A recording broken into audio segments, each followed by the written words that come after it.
आपका BTV news में। आपके साथ मैं हूं सना और आइए खबरों की शुरुआत से पहले एक नजर डाल लेते हैं हेडलाइंस पर। नवरात्र की अष्टमी पर मां दुर्गा के महागौरी स्वरूप का हुआ पूजन। भक्तों ने कन्या पूजन कर कराया कन्या भोज। कांग्रेस चलाएगी देश भर में भारत सत्याग्रह आंदोलन। कांग्रेस की राष्ट्रीय प्रवक्ता डॉली शर्मा ने किया ऐलान। राहुल गांधी की संसदीय समाप्त होने का सच आएगा जनता के सामने। देश के शहंशाह को सवाल पसंद नहीं है, इसलिए कांग्रेस नेता राहुल गांधी की संसद सदस्यता षड्यंत्र पूर्वक समाप्त कर दी गई है। ये कटाक्ष करते हुए कांग्रेस की राष्ट्रीय प्रवक्ता डॉली शर्मा ने मीडिया को बताया कि ब्लॉक स्तर से नेशनल स्तर तक कांग्रेस भारत सत्याग्रह प्रारंभ करने वाली है। देश की जनता की लड़ाई अब सड़कों पर लड़ी जाएगी। कांग्रेस की राष्ट्रीय प्रवक्ता डॉली शर्मा ने पत्रकारों से चर्चा करते हुए आरोप लगाया कि देश की केंद्र सत्ता में बैठे लोगों को सवाल नापसंद है, इसलिए अडानी की शेल कंपनी में हुए 20,000 करोड़ रुपए के घपले पर प्रश्न पूछना उन्हें गवारा नहीं हुआ और राहुल गांधी की संसद सदस्यता षड्यंत्र पूर्वक छीन ली गई। विपक्ष की आवाज को जनता की आवाज माना जाता है और ये सरकार सवाल पसंद ही नहीं करती और लोकतंत्र में सवाल पूछना बहुत जरूरी है। तो एकजुट होकर हम इस लड़ाई को, जनता की लड़ाई को लड़ते रहेंगे और सवाल उठाते रहेंगे। अगर भ्रष्टाचार नहीं हो रहा है प्रधानमंत्री जी आपकी तरफ, तो अडानी पर जेपीसी बिठा दीजिए ना।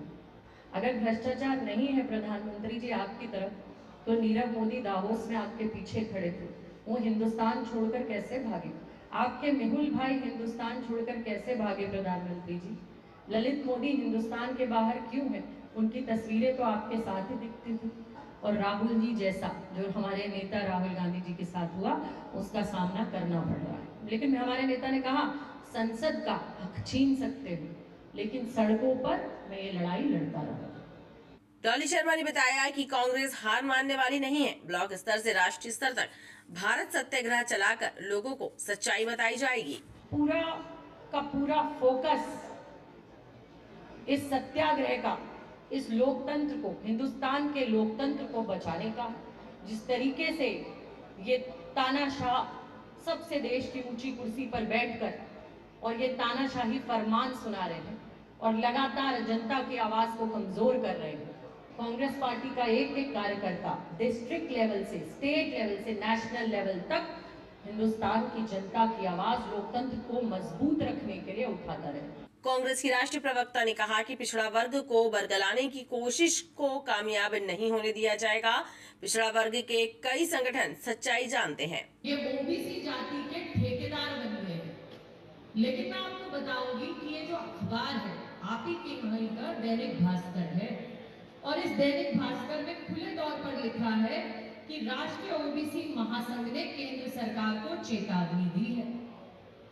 केंद्र सरकार को कल मंगलवार को दिल्ली में उन्होंने धरना दिया और उन्होंने कहा कि हमारी जनगणना कराइए। पत्रकार वार्ता में डॉली शर्मा ने कई फोटोग्राफ एवं दस्तावेज दिखाते हुए कहा कि अडानी सेल कंपनी घोटाले के मामले में सरकार जेपीसी क्यों नहीं बैठाती? यदि कोई घपला नहीं हुआ तो जांच और चर्चा कराने में क्या हर्ज है? पिछले 5 दिनों से जारी अधिवक्ताओं की प्रदेश व्यापी हड़ताल स्थगित होने के बाद अधिवक्ता काम पर वापस लौट आए हैं और उन्होंने अदालतों में पैरवी शुरू कर दी है। Chief justice of India DY Chandrachud से मुलाकात के बाद स्टेट बार काउंसिल ने अधिवक्ताओं की हड़ताल को स्थगित कर दिया है। इस निर्णय के साथ ही अधिवक्ता काम पर वापस लौट आए हैं। अधिवक्ताओं ने सभी अदालतों में पैरवी करना प्रारंभ कर दिया है। भारत के मुख्य न्यायाधीश आदरणीय श्री चंद्रचूड़ साहब ने काफी गंभीरता से लिया, तो उन्हीं की बात को मानते हुए कल स्टेट बार काउंसिल की जनरल बॉडी में ये तय किया गया कि फिलहाल हड़ताल को पोस्टपोन किया जाए। अभी हमने हड़ताल कॉल ऑफ नहीं की है, इसको स्थगित किया गया है और आज जो भी चर्चा होगी सुप्रीम कोर्ट में तो उसके बाद आगे रणनीति तय करेंगे। और मुझे आशा है कि क्योंकि अब भारत के मुख्य न्यायाधीश इससे बीच में आ गए हैं, इससे कोई ना कोई अच्छा रास्ता निकलेगा अधिवक्ताओं के पक्ष में। मध्य प्रदेश हाईकोर्ट द्वारा जारी 25 पुराने प्रकरण 3 माह की समय सीमा में निराकृत करने के आदेश के विरोध में प्रदेश के अधिवक्ता स्टेट बार के आह्वान पर हड़ताल पर चले गए थे, लेकिन अब वार्ता के जरिए समस्या का हल निकालने के आश्वासन पर हड़ताल स्थगित कर दी गई है। दीक्षितपुरा स्थित श्री राम मंदिर में श्री सीताराम ध्वनि का 117वां वार्षिक उत्सव मनाया जा रहा है। यहाँ चैत्र शुक्ल प्रतिपदा से रामनवमी तक अखंड रूप से सीता राम ध्वनि का आयोजन किया जाता है। ये क्रम 1907 से निरंतर चला आ रहा है।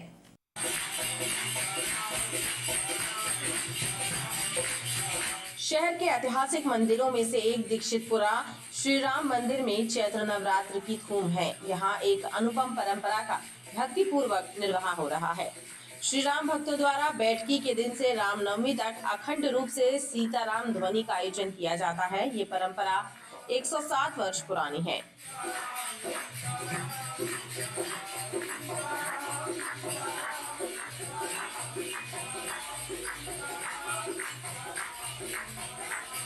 खास बात यह है कि इस अनूठे आयोजन में क्षेत्र के युवा उत्साहपूर्वक हिस्सा लेते हैं और पूरे इलाके में सीताराम की गूंज रही है। नवरात्र की अष्टमी पर मां दुर्गा के महागौरी स्वरूप की पूजा हुई। महाअष्टमी पर व्रतधारी महिलाओं के द्वारा महागौरी को श्रृंगार का सामान अर्पित किया गया एवं अखंड सौभाग्य के साथ ही सुख समृद्धि की कामना की गई। मां दुर्गा का 8वां स्वरूप महागौरी है। पौराणिक मान्यता है कि इस दिन महागौरी का पूजन करने से अखंड सौभाग्य सहित सुख समृद्धि की प्राप्ति होती है। भक्तों के द्वारा माता रानी को श्रृंगार अर्पित करने के साथ ही भोग लगाया गया। संस्कारधानी के गढ़ा फाटक, गलगला और हरदौर मंदिर पहुंचे भक्तों ने भक्ति भाव से महागौरी की आराधना की और परिवार एवं विश्व कल्याण की कामना की।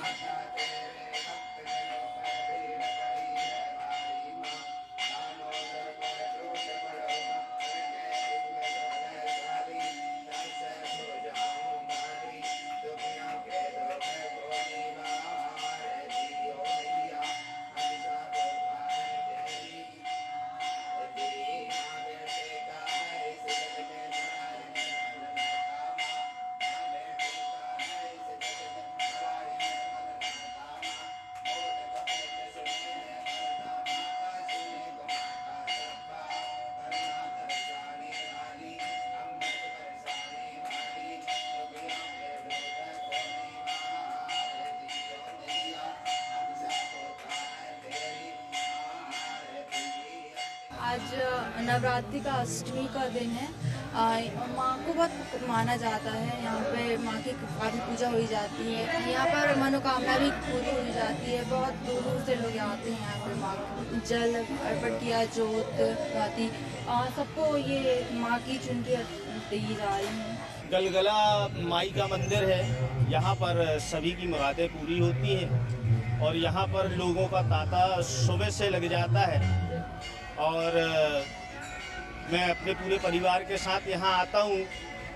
जो भी मनोकामना हो यहाँ पूर्ण होती है। माता रानी का मंदिर है। आज चैत्र की अष्टमी का दिन है और मंदिर में काफ़ी भीड़ हैगी और हम अपने पूरे परिवार के साथ आए हैं और माई के यहाँ जो आज मांगता है वो मुरादें पूरी होती माई के यहाँ। आज का महत्व है कि यहाँ आज बहुत मानते हैं और आज आठवें हैं तो आठवें की पूजा भी यहाँ हो रही है और बहुत दूर दूर से लोग आते हैं। बहुत भीड़ रहती है और आज चुन्नी अर्पण हो रही है माँ के दरबार में। हम आज अष्टमी की विशेष पूजा के लिए हम महाकाली के दरबार में आए हैं। महाकाल सबकी रक्षा करें। महाकाली मंदिर आए हैं। महाकाली धाम है। यहाँ सब हम लोग जल चढ़ाए हैं और पूजा पाठ किए हैं। मनोकामना पूर्ण होती है माता के धाम पे। सबका विकास हो। माता रानी अष्टमी की पूजा करने आए थे। माता रानी सबकी रक्षा करें। चैत्र नवरात्रि है, अष्टमी तिथि है। यहाँ दुर्गा माँ की और बड़ी महाकाली की यहाँ पूजा होती है और भक्तों की यहाँ पे मनोकामनाएं भी पूर्ण होती है। गड़ा फाटक बड़ी महाकाली हैं। यहाँ पे बहुत श्रद्धालु आते हैं और सबकी मनोकामना यहाँ पे पूरी होती है। माता रानी का यहाँ पे ज़्यादा मानते हैं बड़ी महाकाली को गड़ा फाटक में। ज्योतिषाचार्य पंडित रोहित दुबे ने अष्टमी पूजा के शुभ मुहूर्त एवं उसके विधान की जानकारी दी। नमो देव्यै महादेव्यै शिवायै शततं नमः। नमः प्रकृति भद्राय निरता प्रवृत्ता। यह नवरात्रि पर्व जिसमें अष्टमी तिथि भगवती को समर्पित होती है अत्यंत महत्वपूर्ण है। आज के दिन अपनी कुल देवी के साथ साथ भगवती की आराधना करने का विशेष महत्व है। मध्याह्न काल में भगवती का पूजन अर्चन किया जाता है। क्योंकि आज दिन बुधवार है तो प्रातः काल से ही भगवती के पूजन का विशेष महत्व रहेगा। लेकिन 12 बजे से लेकर 1:30 बजे तक का समय राहु काल के अंतर्गत व्यतीत होता है। इस समय आप पूजन अर्चन न करें, तत्पश्चात आप पूजन अर्चन करें। भगवती को आप नारियल भेंट करें, अनेक प्रकार के पकवान भेंट करें, हवनादि कर्म भी आज आप पूर्ण कर सकते हैं। इससे आपके ऊपर वर्ष पर भगवती की कृपा रहेगी, आपकी कुलदेवी की कृपा रहेगी और आपका वर्ष अच्छा व्यतीत होगा। नवरात्र की अष्टमी पर मंदिरों और घरों में माता रानी के जयकारे गुंजायमान रहे। महाअष्टमी पर संस्कार धानी में विभिन्न धार्मिक कार्यों का दौर चला। इसी श्रृंखला में गलगला स्थित दुर्गा मंदिर में 500 से ज्यादा कन्याओं का पूजन कर कन्या भोज कराया गया। शक्ति की आराधना के पर्व चैत्र नवरात्र की अष्टमी पर कन्या भोज और पूजन का भी विधान है। इसी श्रृंखला में गलगला स्थित दुर्गा मंदिर में कन्या पूजन का आयोजन हुआ, जिसमें मंदिर समिति के सदस्यों ने कन्याओं की पूजा कर उन्हें भोज कराया। समिति के सदस्यों ने बताया कि नवरात्र पर्व की अष्टमी पर 500 से अधिक कन्याओं का पूजन किया गया है और ये परंपरा पिछले कई वर्षों से चली आ रही है। हम दुर्गा मंदिर में आए हैं, हम यहाँ पे हम बचपन से आते हैं। यहाँ पे हमको माता का स्वरूप दिया गया है, यहाँ पे भोजन खिलाया जाता है। हम बचपन से आते हैं, यहाँ पे जो भी आते हैं उनकी मुरादें पूरी हो जाती हैं। जय माता दी। ये हमारा गलगला शिव मंदिर ट्रस्ट सैकड़ों वर्ष पुराना मंदिर है। इस मंदिर में 9 दिन माता की यहाँ प्राण प्रतिष्ठा है, तो 9 दिन जो पूजा अर्चन होता है वह पूजा अर्चन किया जाता है, हवन किया जाता है और कन्या भोज का आयोजन किया जाता है। हमारे मंदिर की विशेषता रही है कि यहाँ जो भी मन्नत मांगने आता है उसकी हमेशा से माँ ने झोली भर दी है। वहीं नवमी पर भी मंदिर में मां अम्बे की विशेष पूजा की जाती है। मेडिकल यूनिवर्सिटी में व्याप्त अनियमितताओं के खिलाफ एमपी स्टूडेंट यूनियन ने नारेबाजी कर विरोध प्रदर्शन किया। विश्वविद्यालय के कुलसचिव समेत अन्य पर भ्रष्टाचार करने का आरोप लगाते हुए 15 अप्रैल को मेडिकल यूनिवर्सिटी में 5000 छात्रों के साथ आंदोलन करने की चेतावनी दी है।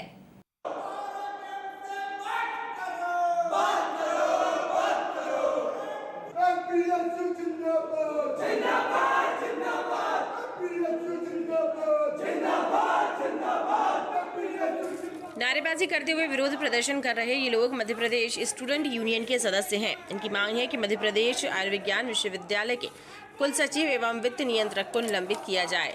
छात्रों ने बताया कि इनकी मौजूदगी में विश्वविद्यालय में भ्रष्टाचार चरम पर है। मेडिकल यूनिवर्सिटी का 1 अरब 20 करोड़ रुपए की FDR को समय पर पुनर्निवेश नहीं किया गया और साथ ही अन्य अनियमितताएं भी सामने आई हैं।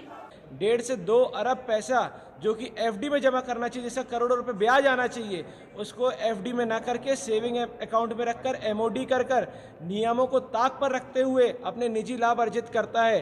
उसमें साथ साथ कुल सचिव की भी मिली भगत है। यहाँ कुल सचिव यहाँ के VC को अभद्र टिप्पणी करता है, सार्वजनिक उनको चूतिया कहता है, लेकिन उसके बाद भी उसके ऊपर भी कोई कार्रवाई नहीं होती है। ये यहाँ पर जीता जागता उदाहरण है किस प्रकार से यहाँ पे भ्रष्टाचार की भेंट चढ़ा हुआ है। कोई कार्रवाई नहीं की जाती क्योंकि इनके हौसले बुलंद है। कुल सचिव के कक्ष के सामने पोस्टर चिपकाया है, ज्ञापन चिपकाया है और आने वाली 15 अप्रैल को यहाँ पे 5000 छात्र मेडिकल स्टूडेंट प्रदेश के आंदोलन करेंगे। छात्र संगठन ने उग्र आंदोलन की चेतावनी देते हुए मांग पत्र की प्रति कुलपति कक्ष के बाहर चस्पा कर दी। धनवंतरी नगर चौराहे से साई कॉलोनी की ओर जाने वाला मुख्य मार्ग बदहाल है। सड़क निर्माण कार्य धीमी गति से चल रहा है, जिसकी वजह से लोगों को आवागमन में परेशानी हो रही है।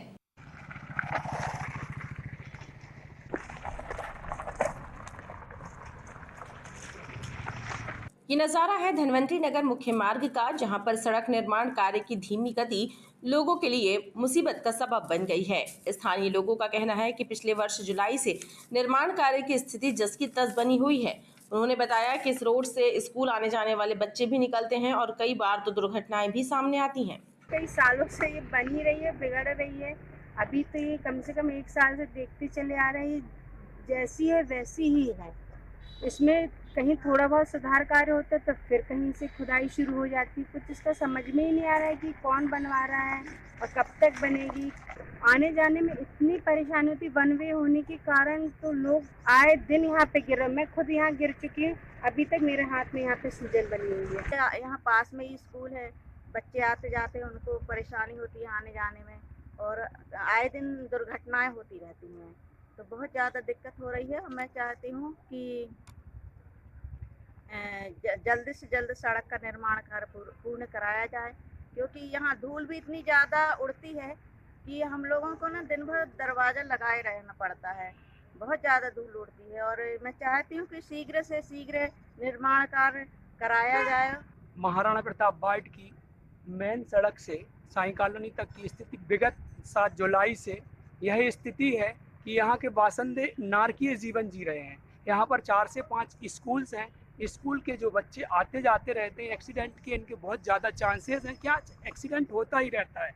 यहाँ के लोग इतने ज़्यादा परेशान हैं, नगर निगम से बार बार कह चुके कि भैया यहाँ की स्थिति, मेरा नगर निगम प्रशासन एवं माननीय मुख्यमंत्री से अनुरोध है कि यहाँ की बासिंदों की हालत को देखते हुए यहाँ पर सड़क निर्माण शीघ्र कराया जाए। स्थानीय लोगों ने जल्द से जल्द सड़क का निर्माण कार्य कराने की मांग की है। रक्षा अनुसंधान विकास संगठन में वैज्ञानिक पद पर जबलपुर के आदित्य कलशा का चयन हुआ है, जिसके बाद उन्हें बधाई देने के लिए उनके परिचितों का तांता लगा है। आदित्य ने बताया कि वर्ष 2023 में उन्होंने गेट का एग्जाम दिया, जिसमें उन्होंने 9वां स्थान हासिल किया है। जबलपुर के ललित कॉलोनी निवासी आदित्य कलशा ने गेट एग्जाम में 9वीं रैंक हासिल की और साथ ही उनका चयन defence research and development organisation में वैज्ञानिक पद के लिए भी हो गया। इस उपलब्धि के लिए आदित्य को बधाई देने का सिलसिला जारी है। आदित्य ने बताया कि इसके लिए उन्होंने कड़ी मेहनत की है और इसका श्रेय उन्होंने अपने परिजनों एवं गुरुजनों को दिया है। 1.5 साल हो गया मुझे प्रिपरेशन करते हुए। फर्स्ट अटेम्प्ट मैंने इसे दिया था तो मेरी आई थी 445 रैंक।